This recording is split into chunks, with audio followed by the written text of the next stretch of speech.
Okay, ito, check natin ito, no. Sayang lang, di ko nakuna ng video kung paano ito magkaroon ng error. Ang kanyang nagiging problema sa washing machine na to, yung pag nasa cycle na siya ng spin, grabe, wild. Halos mawala na sa pwesto tong washing machine na to. Talagang yung lagabog sa loob, yung kanyang tab sa loob, kasi front tab ito, grabe ang lagabog. Titignan natin kung ano nga magagawa natin dito. Bubuksan natin sa loob. Ito, first time po pa lang din itong bubuksan. Check natin. Hindi ko alam kung paano bubuksan ito. Pag-aaralan na lang natin, DIY natin ng maingat.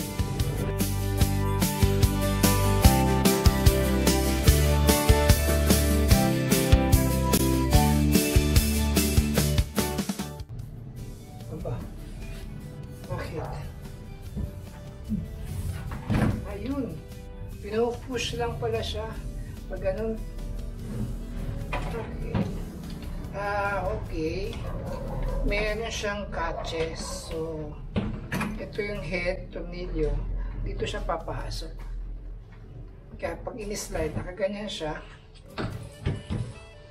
i-slide siya. Yan, dalawang tornilyo, tapos slide lang na patulak. Diba?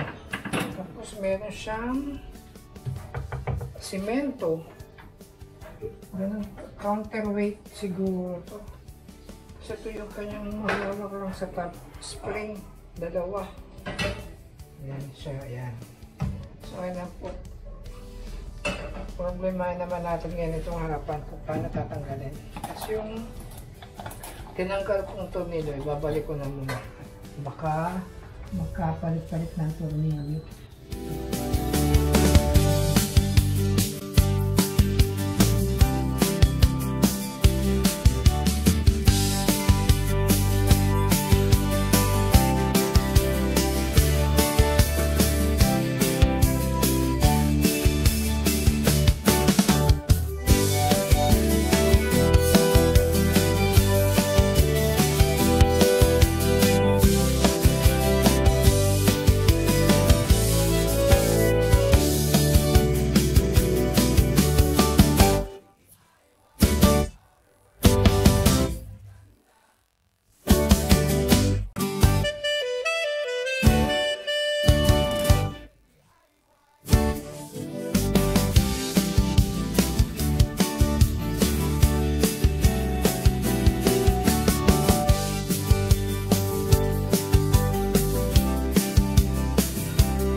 Grabe, no? May bato rin pala rito.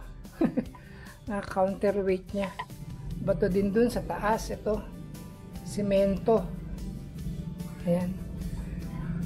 Okay, ngayon ang problema natin ay paano natin tatanggalin yung pinaka-shock. Teka, kukuha tayo ng ilaw kasi medyo madilim sa ilalim. Ayan. Hindi ko natatanggalin itong bato. Okay na sigurong ganyan. Susungkitin ko na lang. Wait lang, kuha ko flashlight. So ito yung pinaka-shock. So titingnan natin kung paano natin alisin. Counterclockwise twist, then i-pull down. Try natin. Okay, wait lang. Natin ang ating ilaw. Nakasalampak na ako dito sa sahig din. Okay, ito. Ay, di mabot. Wait lang, wait. Hanap natin ang pwesto. So, ito pala siya, no? Iikot siya ng clockwise. Clockwise, no? Pakanan. Ito nyo ba? Ako ay na medyo nahirapan. Pasensya na kayo. Clockwise. Then, pull down. Ayun. Tanggal na siya. Naiwalay na natin. So, ngayon, labas natin camera. Ayan, ang ito ngayon ay ito din. Ito naman baliktad. Counter naman to. Pakaliwa naman. So ayan, yun. Ganun lang pala siya. Hindi pala lang. Talagang pinag-aralan. Huwag natin nilalang ang mga bagay-bagay na technical. Ayan. So ito siya. Dapat kasi ito. Malambot na nga po. So yung kasi ayan, wala na. Ayun. Nabunot. Kumbaga wala na siyang dapat to, hindi mo siya basta-basta mapupush ng ganun. Kaya nagwa-wild. So dalawa ito.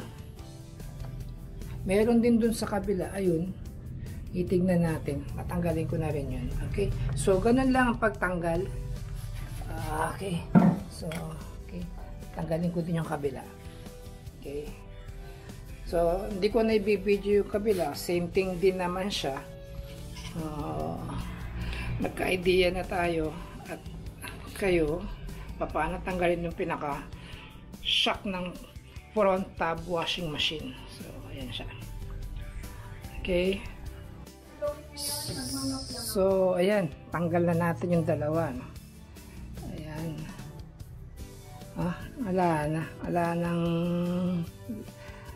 wala nang pumipigil talaga. Malambot na siya. Dapat to ay wala, pareho. Wala. Kumbaga sa sasakyan dapat meron siyang kontra. Hindi mo siya basta-basta mape-press ng ganun. At hindi mo rin basta-basta mahatak. So, tignan natin sa Shopee. Order natin to. Kunin lang natin yung haba at kanyang model number.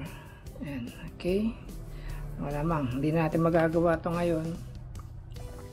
Maghintay tayo na lang araw. Okay. So ito, dumating na yung order natin sa Shopee lang. Mura lang pala to. Nagkakahalaga lang to ng kano nga ba? 586. So, ayan. Tinanggal ko lang sa box. Chinek ko lang siya.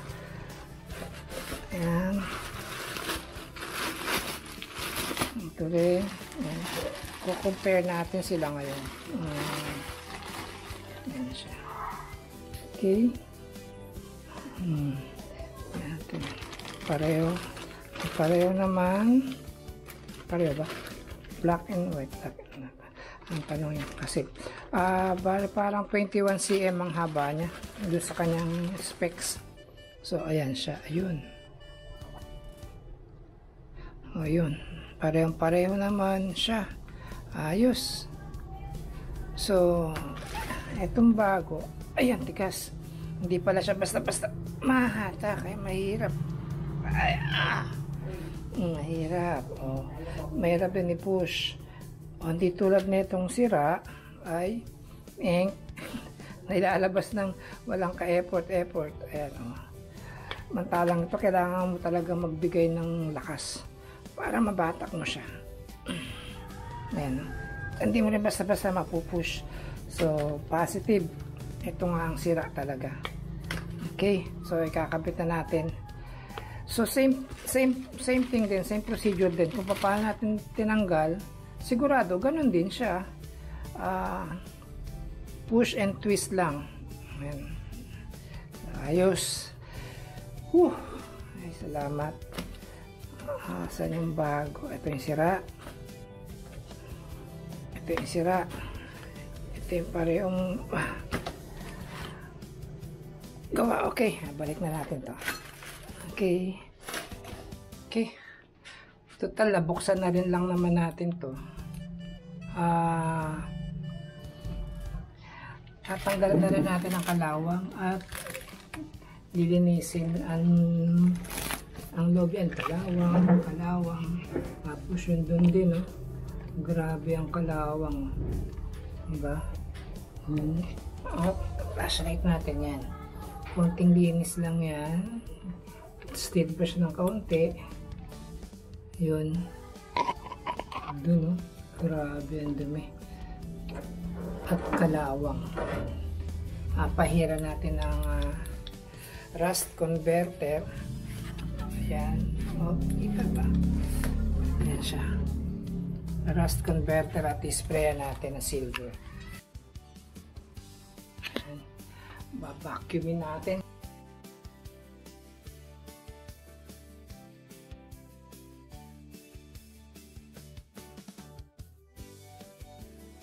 Okay, ayan na. Pinturahan ko na rin to ng turco. Ang tawag dyan ay rust converter turco. So, isprayan ko lang ng silver. Ayan. Kasiguro tayong hindi na siya kakalawangin.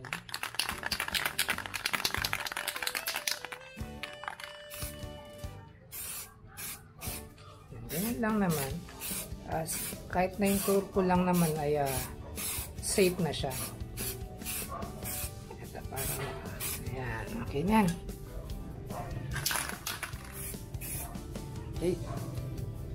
Okay, yan. Silver. Tapos doon naman tayo sa loob nito. Okay.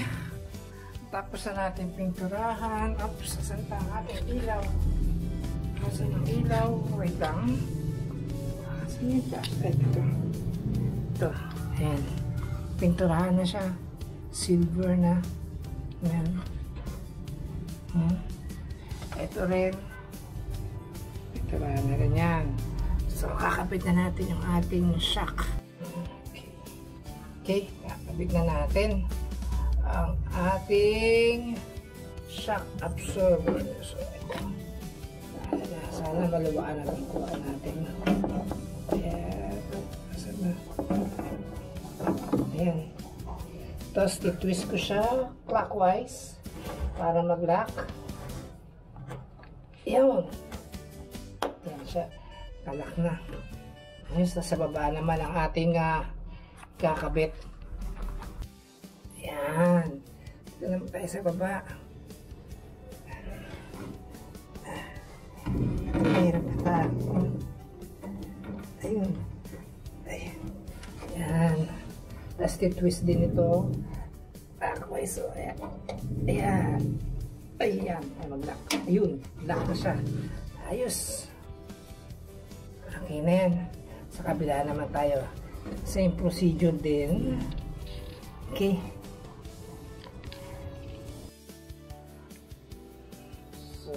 Ayan, kabit na natin yung dalawang shock.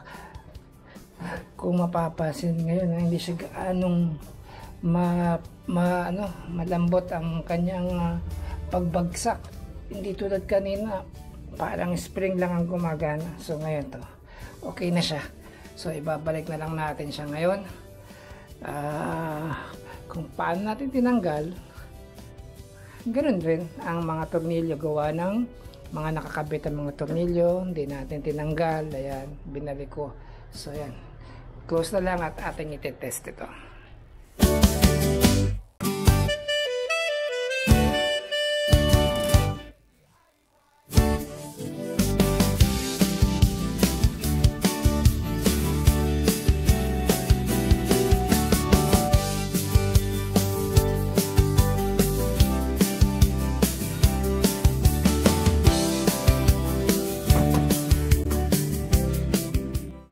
So, ayan na siya. No? Napalitan na natin ng shock air at nag-i-spin na siya.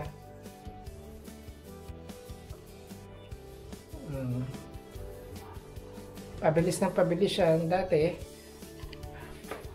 pagka umikot na siya ng mabilis, grabe ang vibration. Halos ito umumpog na dito sa may wall. Ayan, mabilis na siya. Okay, good. Oh. Ayan, kung narinig niyo yung ugong.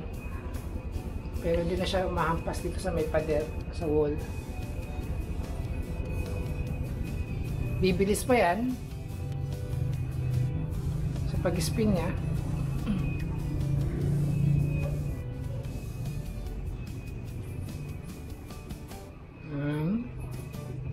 bubelo lang ulit ng miyayan, tapos iikot ulit, bibilis. Yung mabilis na yun, okay na siya. Gawa ng hindi na siya humampas dito. Dati talagang gumaganong-ganon siya eh. Parang tumatalon-talon. Yan, pabilis ng pabilis ngayon yan. Bilis na yan.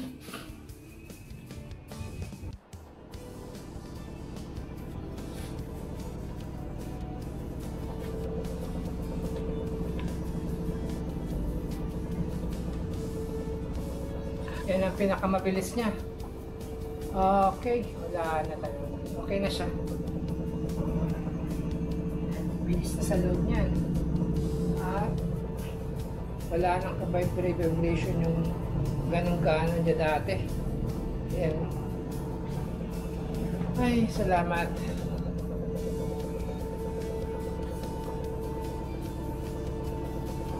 Mahirap kasi pag wala talagang washing machine na nag-i-spin. Mahirap magpiga. And maximum speed niya na yan, drain.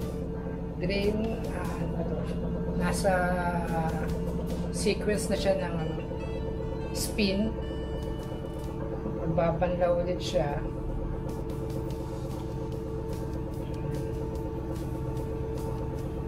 Narinig niyo yung ugong yan. So, ganun lang po pala. No? Pagka malakas ang vibration, ang isa sa possible na papalitan na yung kanyang pinaka-shock. Ito, shock nito ay dalawa. Yung iba daw na washing machine ay 4. So, buti na lang itong atin ay dalawa lang. So, nagkakahalaga lang ng 586. Dalawa na sila. So, okay. Walang vibration, walang alog. Hindi na siya i-stop. So, okay. Good na siya.